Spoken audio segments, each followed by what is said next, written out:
Let's review how to set up a Google Meet. You'll see here on the stream screen that the link is invisible for students. Let's go turn it on. We'll go to the gearbox, go down to Meet, and turn on visibility. Click Save, and now everyone's ready to join. Before the students get here, let me show you around. This is the joining information. There's a code and there's dial-in instructions. Your students won't need any of that, but if you have a guest, you might need that information. This right here allows you to turn your speakers on and off. This controls your microphone. This one controls your camera, and this one allows you to hang up. This is how you turned on closed captions. If you turn them on, only you will be able to see them. Anyone that wants to use them needs to turn them on their end of the Google Meet. This button allows you to share your screen. When you click the button, it will ask you what screens you want to share. This is if you have more than one monitor or if you have a camera attached. The triple dotty menu has more features. One of them is to record the meeting. This is best practice. You'll notice I have other menus that you probably don't have. That's because I'm using extensions. Let's have some students join. When I hover over their screens, I have three options. If I pin them, it means I want to focus on just that student. If I click the microphone, I can mute them, and I can also remove them from the meeting. This is your chat button. If you type a message here, it will send it to all of the students. The People tab allows you to see everyone that's in your Meet. When you're done with the meeting, you need to make sure all the students have hung up. They will also have this button at the bottom of their screen. Even if they close their tab or shut off their computer, they will still be in the meeting if they haven't clicked this button. If that happens, you can remove them by clicking the Remove button.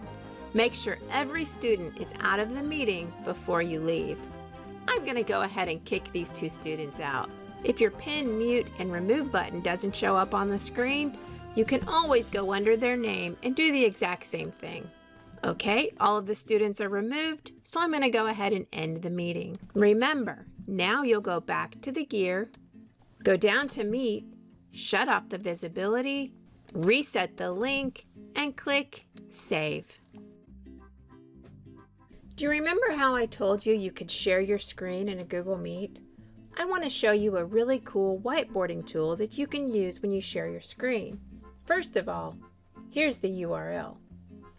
So when you get here, you can actually choose the New button to get a different kind of background. If you're a math teacher, maybe you want to use a grid. There's 5 main tools you can use. The first one is your writing tool. If you use the drop-down menu, you can change the type of tool you're using. I'm going to choose a pen. The outline button is the color of your ink. I'm going to change it to a blue. This is what it looks like. It would work the best on a touch screen with a pen, but all I have is a mouse, so that's what I'm using. The Fill button is an unusual thing. You pick a color. I think I'll pick green. And then when you draw, it fills in these little areas. Don't really know how useful that would be, but maybe someone out there can use it. If you don't want to use it, just shut it off.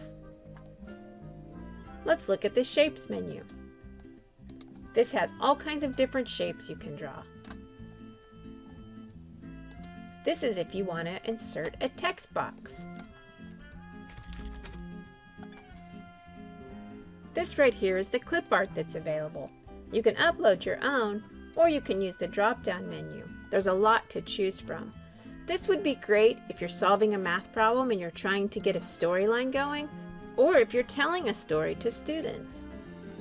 Finally, we have the Fill button, which can change the background. When you're done, you can always go back to the pen feature and choose the eraser and erase just a portion. Or if you want a brand new screen, just click the plus button and start over. If you decide you want to save something, you can always choose the Export button, and you can save it as an image or a PDF. You will need to install each of these extensions on your computer. It's very important to know that the Gridview extension has changed. You need to install the fixed Gridview extension. The original one will not work. Your students will also need to install the Node extension for that to work. That is the only extension they'll need to install. Here's how Node works. This is the teacher screen. I have 3 students. If one of them asks a question or raises their hand, they will click the Raise Hand button on their screen. On my screen, I can see that someone has raised their hand, so I can focus on that one student that had a question. When I've answered their question, I can just exit it out. I could also ask students, "Did you understand?" And they can choose from their emojis on their screen and tell me. I see that a student gave me a thumbs up. Let's look over here. This right here is the button you'll need for the attendance in the breakout rooms. Let's go ahead and open it. This button right here will refresh the attendance. It will give me the name of every student that's in my meet. You will compare that to a list that you will already have built. I'm going to show you how to create that list now.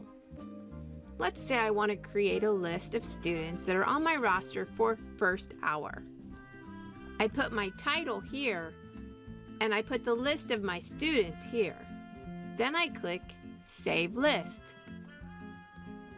So in the future, when I want to take attendance, I'll click on the hour I want, and I'll choose Compare.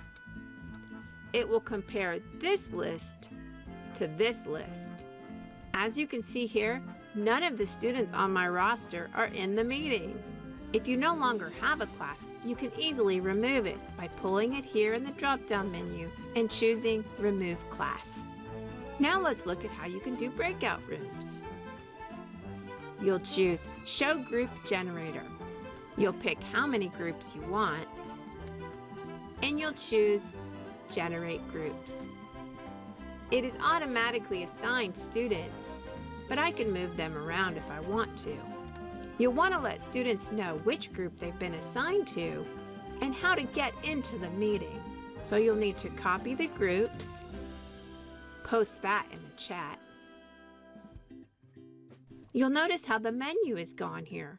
Don't let that scare you. Just close this out and your menu's right here. Now we're going to copy the meet links. Go back to the chat and paste them in. So now Team 1 knows to click on this link, and Team 2 knows to click on this link. If you don't want all of your students to have access to all of the meet links, you could always privately message them in Classroom. To view a breakout room, you'll go back here, and all you have to do is click on Room 1. It will load a new tab where your students will be waiting. Some people have said that they can hear all the kids from all the groups talking, and so they have decided to install the Mute extension. That way, if they have all of their different breakout rooms loaded, they could go to each tab and mute each tab as needed. You may or may not need that feature. And that is how you take attendance and use breakout rooms in Google Meet.